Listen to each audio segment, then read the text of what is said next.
অনেকেরই একটা ভেতরে প্রিয়জনের বিয়োগে অনেকের ভেতরে কিন্তু একটা অবচেতন মনে একটা কিন্তু সবসময় একটা কাজ করে যে এই যে আমার প্রিয় মানুষটা চলে গেল, মানুষটা কোথায় গেল, এটা কিন্তু অনেকের আছে ভেতরে।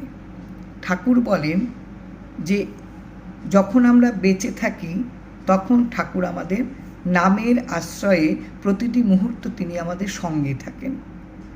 আমরা যদি নাম করে যেতে পারি তাহলে ঠাকুর আমাদের সঙ্গে থাকছেন। এবার আমার চলে যাওয়ার পরে কি হয়? ঠাকুর বলেন, আমি না নিতে আইলে কেউ নিয়া যাইব না, কেডা লইব। এবং এই যে ঠাকুর নিয়ে গেলেন, নিয়ে গিয়েও কিন্তু তিনি ছেড়ে দেন না, তিনি কিন্তু তাকেও সঙ্গে রেখে দেন। এটা হচ্ছে বড় প্রাপ্তি। এ ধরনের লীলা একটা দুটো বলার চেষ্টা করছি। এক আশ্রিতজনের সন্তান মারা গেছে, পরিবারটা পুরো ভেঙে গেছে, নানান কষ্টে, মনোকষ্ট, তার প্রিয়জন চলে গেছে, এই কষ্টে সে একেবারে অস্থির। ঠাকুর এসেছেন সেই বাড়িতে, ঠাকুর নানান কথা বলেছেন, কিন্তু তবুও মনের তো আর প্রলেপ পড়তে সময় লাগে, এত প্রিয়জন চলে গেছে।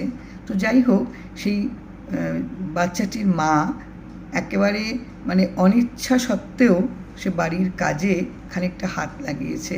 এমন সময় তাকে ডেকে পাঠানো হলো, তাড়াতাড়ি করে যান, গিয়ে দেখুন খুকি ঠাকুরের কোলে বসে আছে, ঠাকুরের কোলে বসে আছে। মা ছুটে এসেছে তার খুকিকে দেখার আশায়, দেখলো ঠাকুরের কোলে সেই বাচ্চাটি নিশ্চিন্তে বসে আছে। মা নিশ্চিন্ত হলো যে যাকে প্রতিটি মুহূর্তে, যার সঙ্গে আমার যাপন, তার কাছেই আমার সন্তান আছে, আর তার ভেতরে কিন্তু কোনো কষ্ট হয়নি।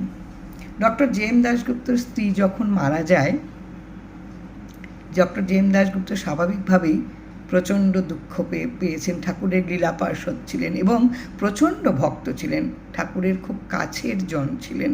ঠাকুর দীর্ঘ বছর, প্রায় সময়ের বেশিরভাগ তিনি ওই শ্রীরাম নিবাসে থেকেছেন, নানান লীলা ওই শ্রীরাম নিবাসে তিনি করেছেন, সেটা কিন্তু জে.এম. দাশগুপ্ত সেখানে দেখেছেন। এবার জে.এম. দাশগুপ্তর স্ত্রীর মৃতদেহ যাচ্ছে, সামনে কীর্তন, আর পেছনে জে.এম. দাশগুপ্ত, মৃতদেহের যে গাড়িটা, তার পেছনে জে.এম. দাশগুপ্ত একটা গাড়িতে, তার গাড়িতে বসে আছেন এবং পুরো উদাসীন মন, জানলার দিকে তার চোখটা, উদাসীন মন নিয়ে সে গাড়ি এগিয়ে যাচ্ছে। একদম প্রথমে কীর্তন, পরে হচ্ছে মৃতদেহের গাড়ি, শেষে জে.এম. দাশগুপ্তর গাড়ি।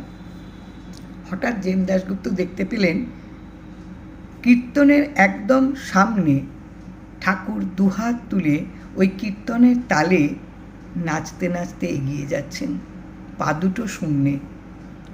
যে দুঃখ ভরা মন ছিল ডক্টর জে.এম. দাশগুপ্তর, নিমেষে সেই দুঃখ ভরা মন কোথায় উধাও হয়ে গেল, আর কোনো চিন্তা নেই। ঠাকুর এসেছেন তার স্ত্রীকে নিতে। দেহে যতদিন বেঁচে ছিলেন ততদিন ঠাকুর সঙ্গে ছিলেন, এখনও ঠাকুর নিয়ে যাচ্ছেন, বাকিটুকু সময় ঠাকুর থাকবেন।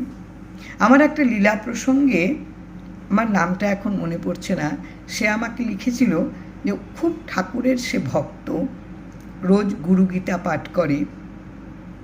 তার ছেলে স্বপ্ন দেখেছিল যে একটা ঠাকুরের মন্দির হয়েছে এবং একটা সেই মন্দিরে একটা মন্দির হয়েছে এবং একটা খাট, তারা কিন্তু মন্দির বানিয়েছে এবং মন্দিরের মধ্যে একটা খাট আছে যেখানে ঠাকুরের শয়নের জন্য।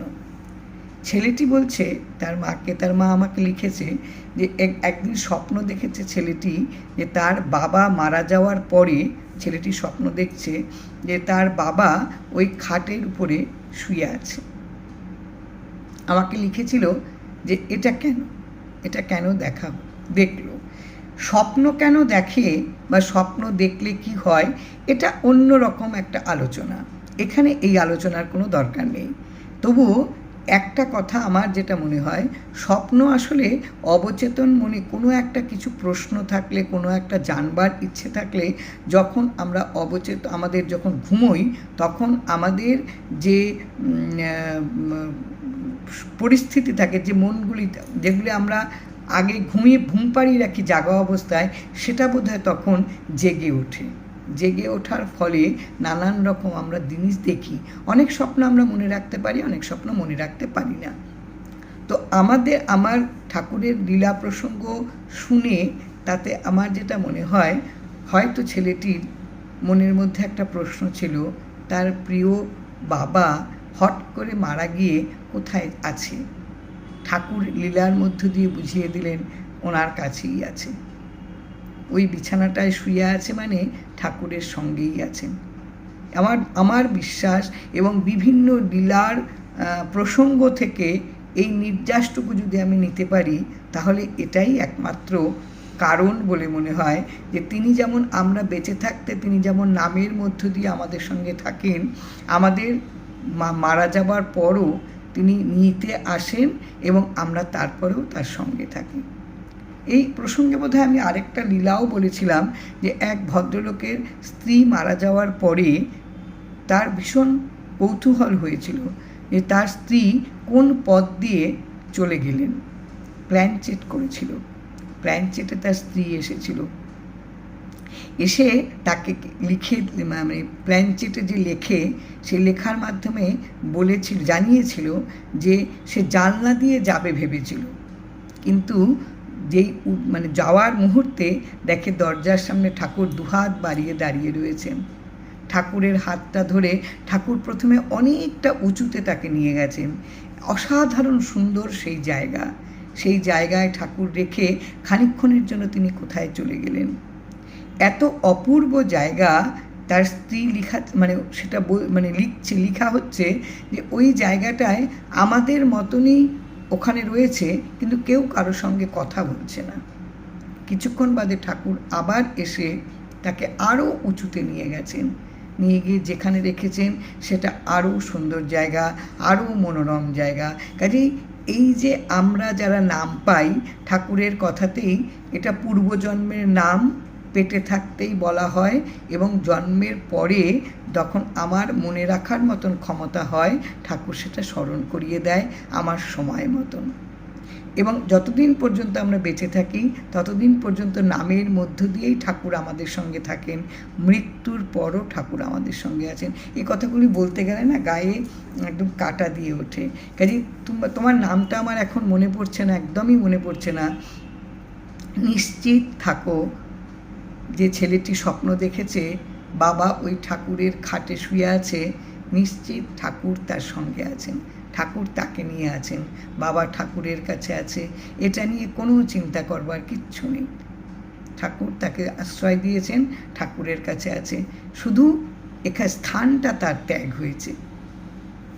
জয় রাম, জয় রাম।